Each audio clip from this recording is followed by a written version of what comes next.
আর তুমি আমার কাছে এসে পৌঁছালে। আর সেই সময় আমি জিজ্ঞাসা করলাম, ও আব্দুর রহমান বিন আউফ, তোমার কেন এত দেরি হয়েছে?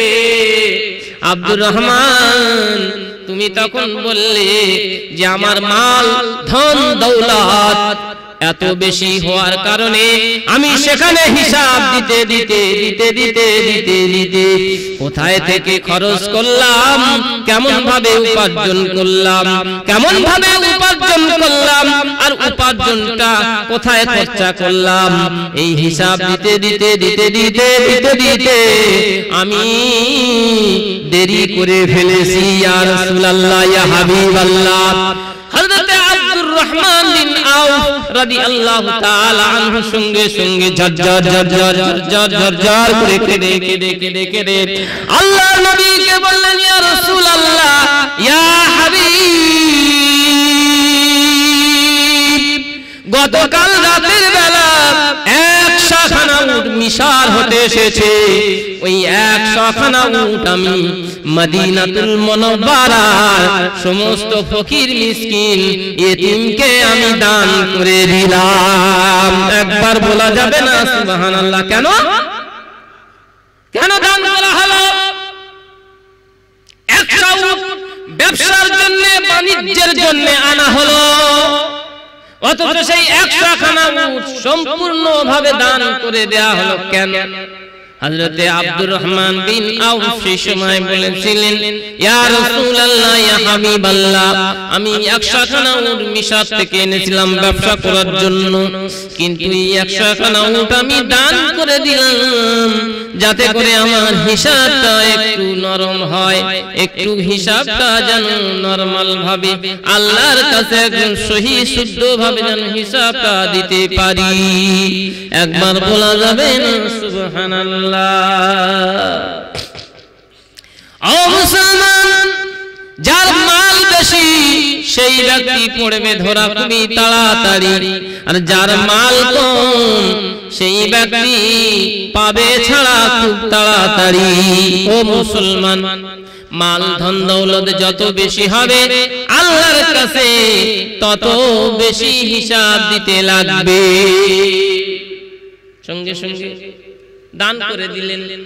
তবে মুসলমান, একটা কথা বলে যাব আপনাদেরকে, আপনারা দান করবেন, মসজিদে দান করবেন, মাদ্রাসায় দান করবেন, আগামী বছরের জন্য এই জলসা টিকিয়ে রাখার জন্য, আগামী বছর যাতে করে এই অনুষ্ঠানটা হয় এর জন্য করে অবশ্যই দান করবেন। ও মুসলমান, আল্লাহর নবী বিশ্ব নবী তাজদারে মদিনা মুহাম্মদুর রাসূলুল্লাহ সাল্লাল্লাহু আলাইহি ওয়াসাল্লাম দানের কথা বলেছেন, সাদকার কথা বলেছেন। আল্লাহর নবী বলেছেন, আস-সাদাকাতু তারাদুল বালা, সাদকাটা যখন মানুষ করে সেই সময় কিন্তু তার বালা মুসিবতটা দূর হয়ে যায়। আমাদের মাল ধন দৌলত যত কাছে থাকবে তত কিন্তু আমরা ধরা পড়ে যাব। আমরা জানি হিসাব সব থেকে সহজ করতে হলে পৃথিবীর জমিনে দান করা, আখিরাতের জন্য পুঁজি জমাতে হলে একমাত্র আমাদেরকে সাদকা করতে হবে। আর এই সাদকা আমাদেরকে আখিরাতে কিন্তু জান্নাতের পাওনাদার করে দেবে। ও মুসলমান, যখন আল্লাহর নবী বিশ্ব নবী দু জাহানের বাদশা মুহাম্মদুর রাসূলুল্লাহ সাল্লাল্লাহু তাআলা আলাইহি ওয়াসাল্লাম জাহান্নামের দিকে গেলেন, ওই রকম জাহান্নামের ভিতরে দেখলেন অনেক রকমের মানুষকে, জান্নাতের ভিতরে দেখলেন অনেক রকমের মানুষকে। তার ভিতর দিয়ে আল্লাহর নবী বিশ্ব নবী জনাবে রাসূলুল্লাহ সাল্লাল্লাহু আলাইহি ওয়াসাল্লাম বেশিরভাগ মানুষকে দেখলেন তার মাল ধন দৌলত পৃথিবীর জমিনে অপব্যয় খরচা করেছিল, তার কারণে ধরা পড়ে। হিসাব দিতে দিতে হিসাব দিতে দিতে তার সব সময় পার হয়ে চলে গেছে।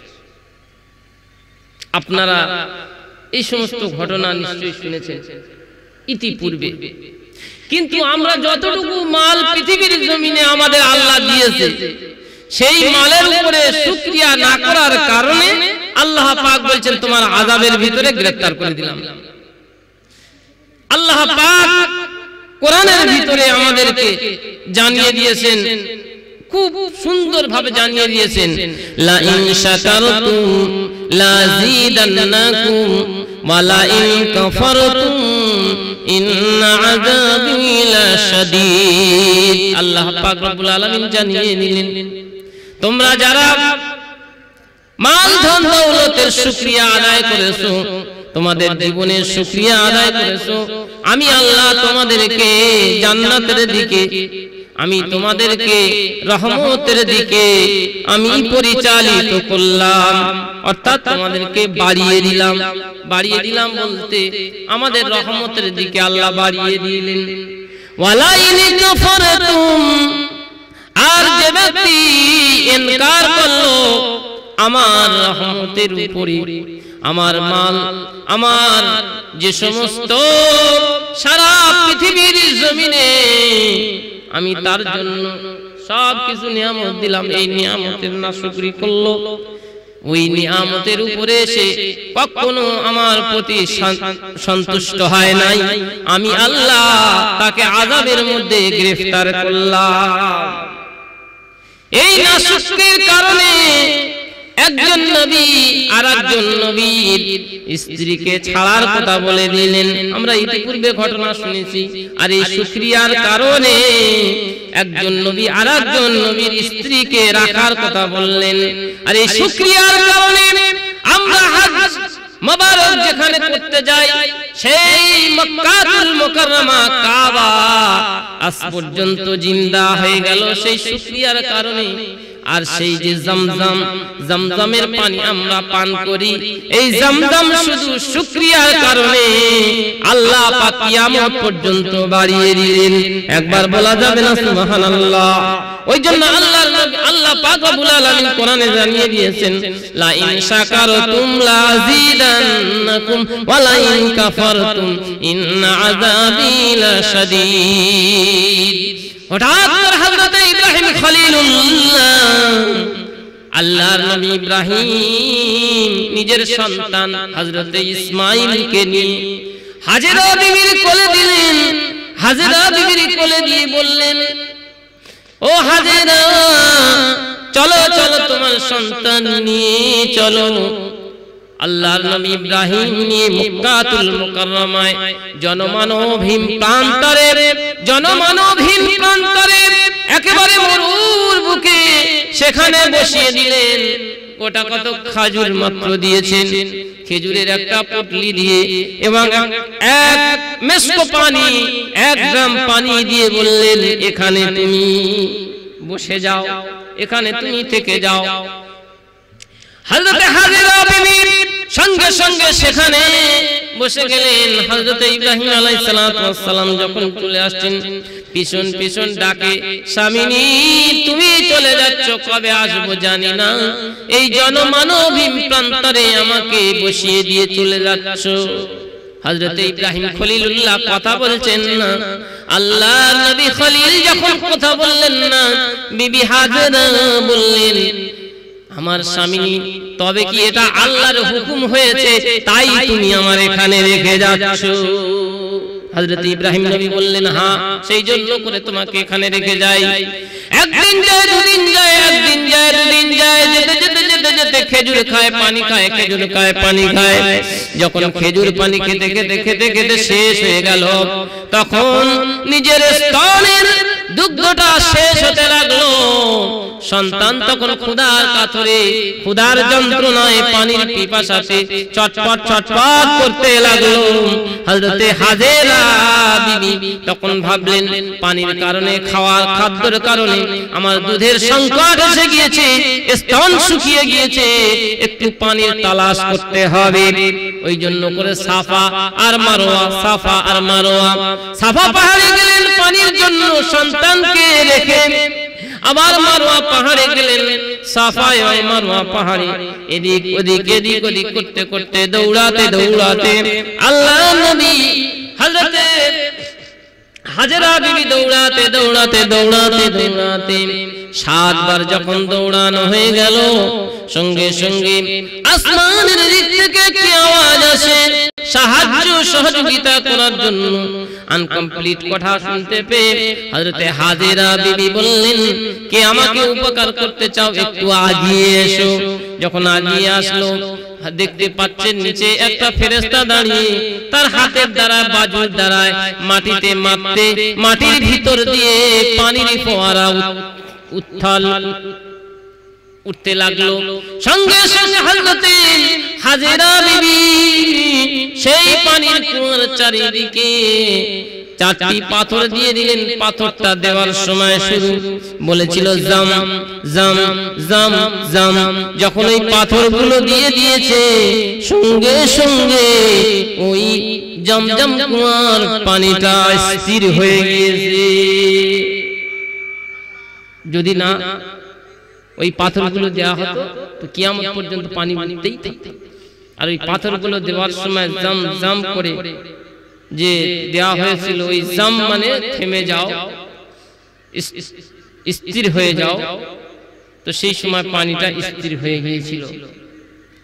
আর সেই সময় থেকে যত কাফেলা সেখানে যায় ওই পানি খেতে থাকে। আর সেখানে বড় হতে বড় হতে বড় হতে ইসমাঈল আলাইহিস সালাতু ওয়াস সালাম বড় হয়ে গেলেন, বিবাহ হয়ে গেল। বিবাহ হয়ে যাওয়ার পরে মাত্র 2 বার হযরতে ইব্রাহিম আলাইহিস সালাতু ওয়াস সালাম সেইখানে গিয়েছিলেন। কবার? 2 বার মাত্র গিয়েছিল। এই এশিয়া মহাদেশের সবথেকে বড় আলেম হযরতে আশরাফ আলী থানভী রাহমাতুল্লাহ আলাইহি বেহেশতে জিউর কিতাবের ভিতরে লিখেছে 2 বার গিয়েছিল হযরতে ইব্রাহিম আলাইহিস সালাতু ওয়াস সালাম। তবে ইব্রাহিমের সঙ্গে দেখা হয় না। প্রথম যখন গেলেন হযরতে ইসমাঈলের স্ত্রী বাড়িতে আছে। হযরতে ইব্রাহিম আলাইহিস সালাতু ওয়াস সালাম যাওয়ার পরে জিজ্ঞাসা করে, তোমার অবস্থাটা কি, তুমি কেমন আছো মা? তখন ওই ইসমাঈল আলাইহিস সালাতু ওয়াস সালামের স্ত্রী বললেন, আমি তো খুবই কষ্টেতে আছি, মুসিবতে আছি। তো হযরত ইব্রাহিম আলাইহিস সালাতু ওয়াস সালাম সঙ্গে সঙ্গে বললেন, তোমার স্বামী হযরতে ইসমাঈল আলাইহিস সালাতু ওয়াস সালাম যখন আসবে তুমি তখন বলে দিও, একজন ব্যক্তি এসেছিল আল্লাহওয়ালা মানুষ, সে বলে গিয়েছে যে তোমার স্বামী বাড়িতে এলে আমার সালামটা তোমার স্বামীর কাছে পৌঁছে দিও।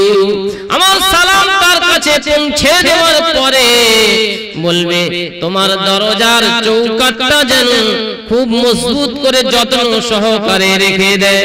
নাকি ভুল হচ্ছে? সর্বপ্রথম স্ত্রীকে বললেন, দেখা হওয়ার পরে জিজ্ঞাসা করলো ভালো আছো? তখন বলল মুসিবতের ভিতরে আছি। তো হযরত ইব্রাহিম আলাইহিস সালাতু ওয়াস সালাম বললেন যে তোমার স্বামীকে বলবে যে আমার সালাম পৌঁছে দিয়ে বলবে যে উনি সালাম দিয়েছে, আর সালাম দেওয়ার পরে বলবে যে তোমার দরজার চৌকাঠটা পাল্টে নিতে। তো সঙ্গে সঙ্গে হযরত ইব্রাহিম আলাইহিস সালাতু ওয়াস সালাম চলে এলেন। আসার পরে হযরত ইসমাঈল নবী আলাইহিস সালাতু ওয়াস সালাম বাড়িতে এলে স্ত্রী বলেন, স্বামী একজন আল্লাহওয়ালা ব্যক্তি এসেছিল, আসার পরে তোমাকে সালাম দিয়ে গিয়েছে, সালামটা পৌঁছে দিলাম, এবং ওই ব্যক্তি বলে গিয়েছে তোমার দরজার যে চৌকাঠটা একটু পাল্টে নিও। হযরত ইসমাঈল আলাইহিস সালাতু ওয়াস সালাম বললেন, দরজার চৌকাঠ হলো তুমি, আর আমার বাবা ছিল ওই আল্লাহওয়ালা ব্যক্তিটা, অর্থাৎ দরজার চৌকাঠটা পাল্টে নিতে বলেছে, অর্থাৎ তোমাকে ছেড়ে দিলাম। তাকে তালাক দিয়ে ছেড়ে দেওয়া। দ্বিতীয়বার এলেন একবার মাত্র। আসার পরে জিজ্ঞাসা করলো ভালো আছেন না? তখন সঙ্গে সঙ্গে বলল হ্যাঁ আলহামদুলিল্লাহ, ভালোটা পৌঁছে দেওয়া হয় যে একজন আল্লাহওয়ালা ব্যক্তি তোমাকে সালাম দিয়েছে, সালাম দেওয়ার পরে বলে গিয়েছে যে দরজার চৌকাঠটা যেন যত্ন সহকারে রাখে। অর্থাৎ আল্লাহর নবী ইসমাঈল বললেন ওই ব্যক্তিটা হলো আমার বাবা হযরত ইব্রাহিম আলাইহিস সালাতু ওয়াস সালাম, আর দরজার চৌকাঠ মানে হলো তুমি, তোমাকে খুব যত্ন সহকারে রেখে দেওয়া হয়েছে। শুধু শুকরিয়ার কারণে আর না শুকরিয়ার কারণে, ওই জন্য করে আমার মা ও বোনেদেরকে বলবো এবং আমাদের নওজোয়ান ভাইজানদেরকে বলবো আমরা ধৈর্য ধরবো এবং আল্লাহর প্রতি শুকরিয়া জ্ঞাপন করব যে আল্লাহ আমার যে হালে রেখেছো সেই হালটা অনেক ভালো। আর মা বোনেদেরকে বলবো আল্লাহ যেন তাদেরকে ধৈর্য ধরার তুমি তৌফিক দান করো। আর জন যুবকদেরকে আমি দোয়া করব যে তারা যেন মসজিদ ভরপুর হয়ে